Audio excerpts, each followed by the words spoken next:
There's not enough heroes yet. Can't even be considering that. Maybe down the line in a couple of years when we're on like Hero 75 or whatever. Permaban goats, boys. Just ban the Rhine. Permaban goats. So ban the Brigitte. Brigitte's a pretty better one, actually. Yeah, fair play. But then we go back to Quad Tank.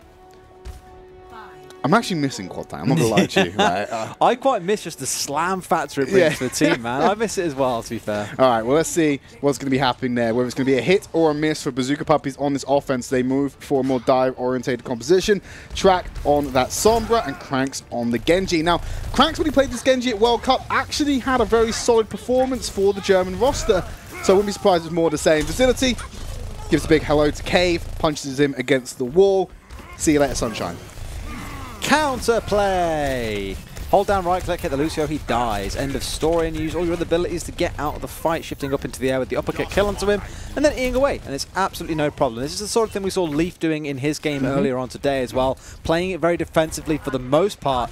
Wouldn't be too surprised if Facility did actually save his ult to use it as more of a escaping when you're in a dire situation style of ult, rather than a full-on aggressive, I'm going to dive on you and kill you all right now kind of ult. Despite checking that top area, they don't want to let Track get through undetected, and it's finding it difficult to do so. Lilbo going to take out Crandrop. He moved too far forward by himself, and he's been punished for it. Milky Man not going to fall victim to the same trap. He tries to emerge from that point himself. Very slow pace from Bazooka Puppiez. He's unable to get any foothold in this courtyard as of yet.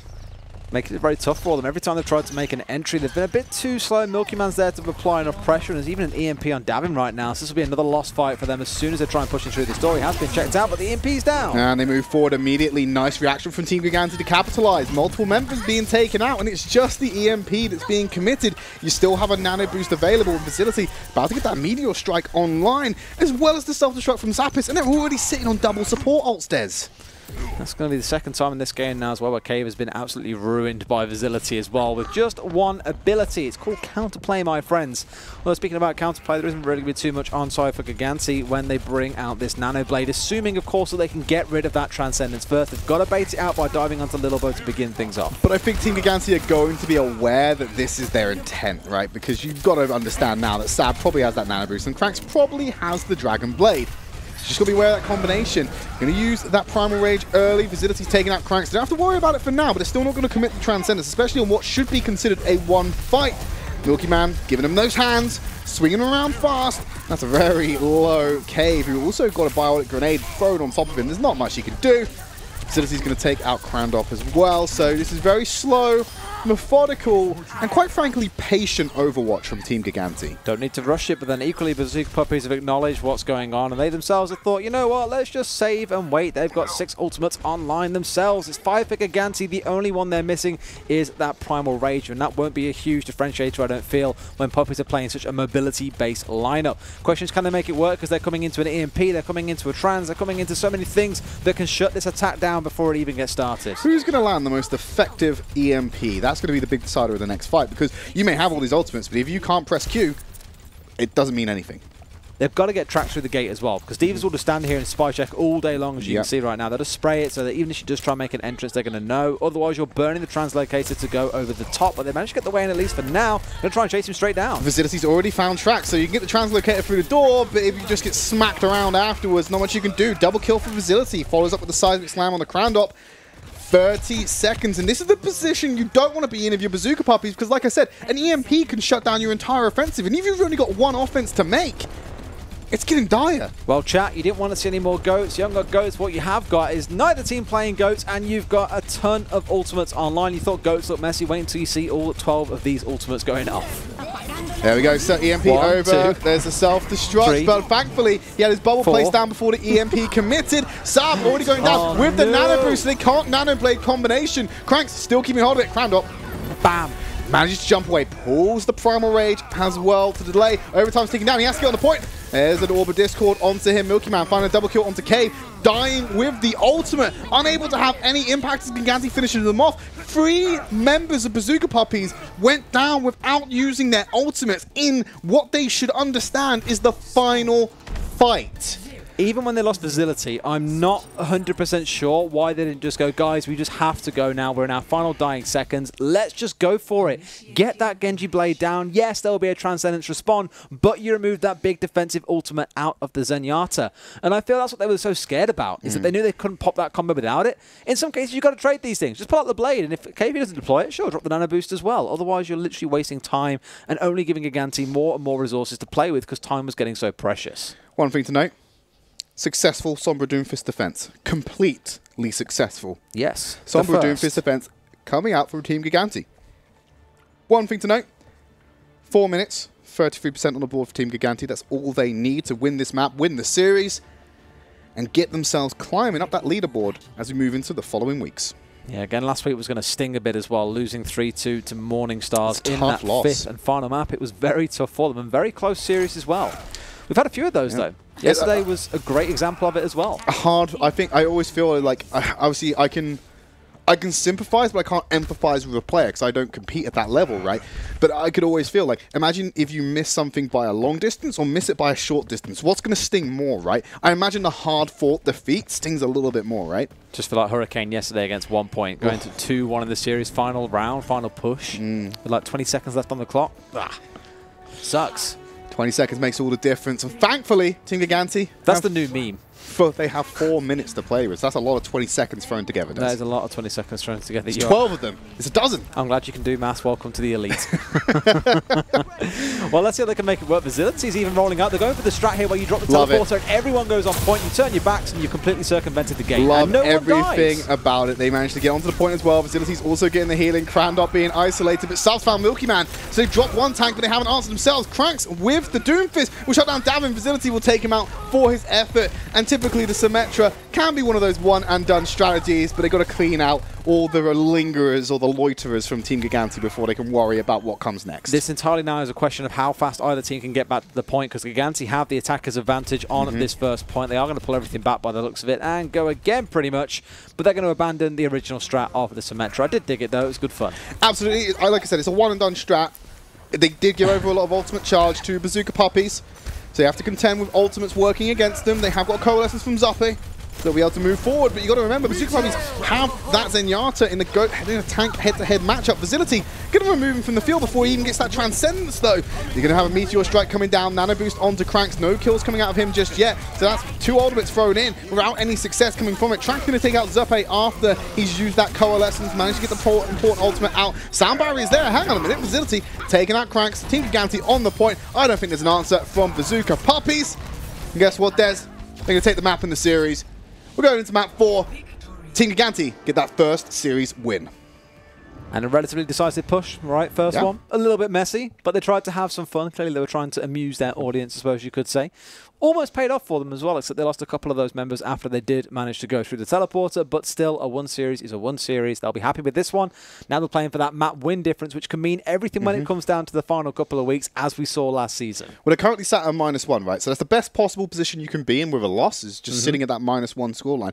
In fact, I can't remember. I have to double check, because they keep changing in between the rules, whether the tiebreaker actually affects that map differential. When you said it, I was like, no, double check. We'll double check with the rules and we'll let you know, right? Because it has changed across seasons, but we'll double check to let you know. The point is, they got as close to a negative map differential before coming into the series as possible. Taking the 4-0 is going to put them up there with the other teams who couldn't quite get that 4th map win in their series. Regardless of the fact, we're going to go to a break and find out if just that happens.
Welcome back to Overwatch Contenders. We're about to jump into the final map of the day, and it is, of course, currently sat at a 3-0 scoreline for Team Gigantti. So they've won their series, now tied at 1-1 across their series record, which is always a good position to be in after you suffered a defeat last week.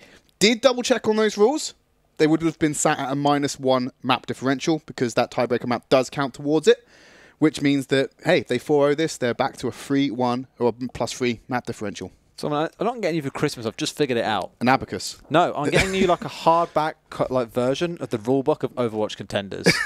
Why would you do that? You love your rules. Why would you do that to me? I don't know. Like you were the guy last season and season 1 who was digging through all the possible calculations, and you're always consulting the rules and speaking to Dennis and you name it. I just do that on. Why did you?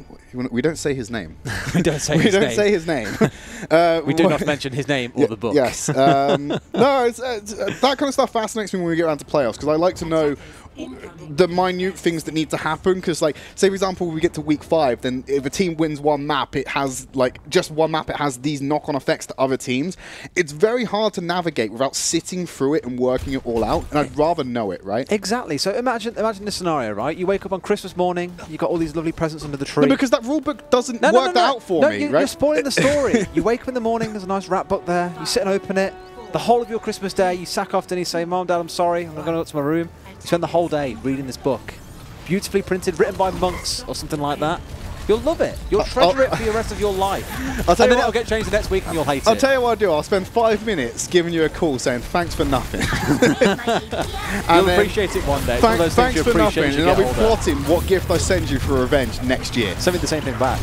Nah, you won't get much use out of it. Anyway, Team Gigantti on the offense against Bazooka Puppiez. They're going to be taking the defense first, fighting for that map differential and that fight money as well, because Bazooka Puppiez, they're looking at going into a -8 map differential week 2 in. They need to get some points on the board. They can't get the series win. They can get a map here. That's a yikers from me, dogs, is all I'll say. If they go down to a 0-8, it does kind of bury you at the bottom of that pack quite... What's the word I'm thinking of here? It's a hole, solidly. right? So it's a hole that can be climbed out of still, right? You've got 3 more weeks of competition. But it's a tall order. It is a tall order. I won't deny that. And I think Bazooka Puppiez are going to be aware of that as well. Team Gigantti, at the moment, they're taking the fight to them. Payload not going to be in motion for the time being. Bazooka Puppiez still trying to get a foothold on the payload. Ult advantage definitely in favour of Team Gigantti. They've been the one winning the initial fight. About to burn a total of 1 minute 30 through the time bank. They push Zap as far away from the fight as they go down for one of their own. Rally being popped by Facility keeps Team Gigantti with the armor advantage in their favour. It's not going to be met. Crank still getting it. Earth Shatter thrown into Milky Man's shield. So not going to benefit Bazooka Puppiez in any way, but Meta's about to get that Graviton Surge. Unfortunately, Davin gets his out first. Self-destruct over the top. They're sitting in the Transcenders. Cave is lingering off somewhere. Self-destruct will trade out a kill onto Davin. So trading 1 for 1 at the moment, but Milky Man's going to push it back in the favour of Gigantti. And really, if they want to hold this aggressive position, they need to keep fragging out. I love how Zucker was like, no, this is Zarya walking towards him with high charge. No, run towards the Mega Health pack. Get out of there. Just making it out alive. Milky very low though, down to 47 HP. He needs healing. There's that burst from Brigitte we all know and love so much. That's what you do in solo queue, you spam and need healing. Just mash that X key, boys. You'll get that healing one day. One day. Thankfully, at this level, you get it quite quickly when they're able to give it to you. Orb Discord, sat on top of Milky Man. That's going to be pushed away eventually as he hides out the line of sight of that Zenyatta. Cave's lingering around the top. He wants to push them into LOS so they can get targeted, but it's going to cost him his life. Very aggressive plays being punished successfully by Facility as they're moving around this first corner. 1 minute 30 left on the clock. Sab is sitting on a Transcendence. Crank's blowing the rally already to give everyone the armor. They're in full retreat, heading back to the spawn room. They need to regroup and try again. Puppies are so afraid. It's almost like they were concerned that Gigantti were pushing onto them with ults, and when realistically all they had inside was a couple of defensive ultimates to play with. I think Gigantti get to at least gain some breathing room in a sense, force them back, and out comes the ult from Facility. Now they've still got 2 support ults to play with. Yeah, Crown Drop going to be dropped by Zappe as they push forward against Bazooka Puppiez, taking them back to the spawn room. And I think that's an important thing to note there. It's not something that often gets talked about on broadcast because it's so hard to definitively see. But teams do have to ult track. There's going to be one person who's keeping track of the ultimates and saying, look, I think they have this up, you know, reasonable guesses that are coming out. If their ult tracking is off, it might cause them to play a little bit too defensively in comparison to what they should be because they just don't have a complete picture of what's happening with the state of the game. That's exactly like what was going on just a second ago when they were playing super defensively, but they've managed to find Facility. That bash is down. Puppies have got all green lights on their side except for Cranks right now as well. They're going for a pretty aggressive push right now, but they're coming into all the ultimates coming out of Gigantti as well. It's going to be explosive. He gets the shield up just in time to block the Earthshatter from Crammed, and now it's time for Milky Man to drop his own. They're too far away to get anything done. He's going to charge in, get the protective barrier, and get that high energy charge onto the Davin. But Lil Bird comes in with a kill onto Cave. Bazooka Puppiez, they found their window of opportunity, but because the distance they've got to still travel, there's another fight in it for Team Gigantti, and they have a bit of an ult advantage. Yeah, Gigantti didn't burn very much in that case, but props out to Milky as well, actually. This series, he has blocked so many shatters and managed to connect so many of his own without any real intervention from Brigitte as well. This has been raw tank versus tank action before Brigitte was a thing, and he is consistently winning it out. They're going to come over the top, drop down onto Bazooka Puppiez. Graviton Surge very early on, self-destruct over the top. There's the charge. Isolates Crown Drop and will manage to find Cranks with the explosive. Bruson putting his into the sign, buys some space for Bazooka Puppiez to try and assemble themselves back together in some capacity. There's an Earth Shatter from Milky Man, takes out Sab. This is the one fight until Crown Drop drops an Earth Shatter of his own. Not going to complete that kill. Team Gigantti take out Bazooka Puppiez' run. It's not a lot of distance to cover, and Team Gigantti are going to have 4 minutes to do it. The series has been over nearly, I should say, almost over and done. Contenders done quick? Exactly. In about 50 minutes we've got to here. We've nearly covered off 4 entire maps, and with how Gigantti have been playing this series so far, this should go by very quickly as well. But you know, in the last series when we were speaking about Sharek and Proggy, we weren't really seeing them as the big two kind of big influences. It was about the Mei coming out of Kenzie, and it was about Tech36's Diva. This game, all the attention is back on the main tanks, though. It's been the difference maker for me between the two. I don't know, it doesn't really feel like there's been any big requirement on either side to play with the Brigitte, to be honest with you. Neither side has had to use it. They've had it on the roster, particularly, no. But there's been no need for shatter bashes, basically. It's just been... Shatter bashes. Yeah. What would you rather call it? Shield bash? No, the terminology is not the problem. The problem is that they need to be doing that. It's a potent combination that's too good to not be abused. We're just not seeing them do it. Exactly. I don't think it's an issue of they don't need to do it. I'm just thinking they're just not doing it, right? And this is my concern for Gigantti is, yes, you can look at this series and go, oh, they won 4-0, they're back in form, they are the, you know, the champions of Season 0, what was it, Year 0, Season 1 they won? Yeah. A good while ago now, it's all back in the history books, yeah, sure. You know, it's there. It's just the small things missing that I think a bigger team, not so much a bigger team, a better team, no offense, Puppies, would probably exploit. And that's where I get concerns like we saw last week, is where they aren't pulling off these combos that they should be executing every single time without fail. Other teams will punish them for it. Definitely true, but you got to remember that But let's celebrate the 4-0, almost. Every experience, whether it's a positive or negative one, is an opportunity to learn. So Bazooka Puppiez... You win or you learn, as they say. Bazooka Puppiez is given a great opportunity here to learn from the mistakes in this series. Sab making the first mistake. Nice direct by Facility as well. Facility was kind of known as a fire player in Season 1 and 2, and you're seeing a little bit of a resurgence here. He's just shredding through everyone on Bazooka Puppiez and making it look easy as he gets an easy multi-kill. And that's the problem there, is he basically had free fire onto the supports completely. The tanks were basically elsewhere. Milky Man's even rolling out on the Wrecking Ball here. They're going very much so for this flying comp where everyone except for the Zen is able to just move very quickly or move vertically. Bazooka Puppiez even changing things out here, putting Mete across onto the Roadhog. Yeah, he obviously wants that hook to try and deny some space, or at least have the threat to Facility so he doesn't feel so comfortable in the sky. But Facility's at 88% charge. He's about to get himself a barrage. This could be lethal for Bazooka Puppiez, especially if Bruson's not in position to just mitigate all that damage with the defense matrix and also just putting his body right in front of the barrage and causing that splashback damage to kill Facility. Trying to always charge at those right clicks as well in the back line. Nice EMP in the combo. Meta getting work out of that Roadhog, able to shut down Facility, but the rest of Team Gigantti is just moving in. They're an unstoppable force against the Puppies, and Facility's been brought back into the fight by Little Bo's mercy. There's not much Bazooka Puppies can do about this one. 2 minutes 30 on the clock. Dominant position from Team Gigantti, and I think that's the one word that describes the series. Dominant. Very dominant. Yeah, 4-0. Again, be a good morale booster for the team who have had yet another week to practice. We did say coming into Contenders they'd only been together about 2 weeks, and I know for a lot of them there's other things going on, so they didn't have as much time as they would have liked to practice. So no doubt that last week has been very, very useful. And now they've got themselves that 4-0. Now they can build on from here. Let's not forget, though, I think it might have been Season 1. It was either Season 1 or Season 2. They didn't win a game in either of the first 2 weeks. And in weeks 3, 4, and 5, they went 4-0 every single week back-to-back. I think that's actually was in Season 1, because then it came to playoffs. Season 1, and they came to Eagle. Everyone was like, Eagle's going to win. I was the only person who backed Gigantti. Gigantti had that biblical comeback, cleaned the floor with them. Exactly. But like, going back to what I was saying towards the end of the round, it's a learning opportunity for Bazooka Puppies. Every match they play in Contenders is more content for them to review and work out where these mistakes are. And if you're playing against a team like Gigantti, they're going to force a lot of errors on your part for you to look to correct. So thankfully, we're going to have that option available for them to go through in review, and then maybe next week pick up where they were dropping a little bit. I like how they've added more members to the roster as well, so it does give some flexibility as well. They can work with each other, because don't forget, you play together a lot, you're going to be scrimming all week together as well. That feedback cycle is there, and as long as you're willing to grow and improve, you will grow and improve. Absolutely, and we hope to see Bazooka Puppies obviously improve as the season goes on as well. Of course, Des, that's Team Gigantti getting on the board, +3 score differential. That's going to put them up there with a lot of the teams on that 1-1 scoreline, because like I said, most teams are winning with the 3-1 scoreline. We're going to throw it over to our analysts, though, and they're going to tell you their thoughts on that series.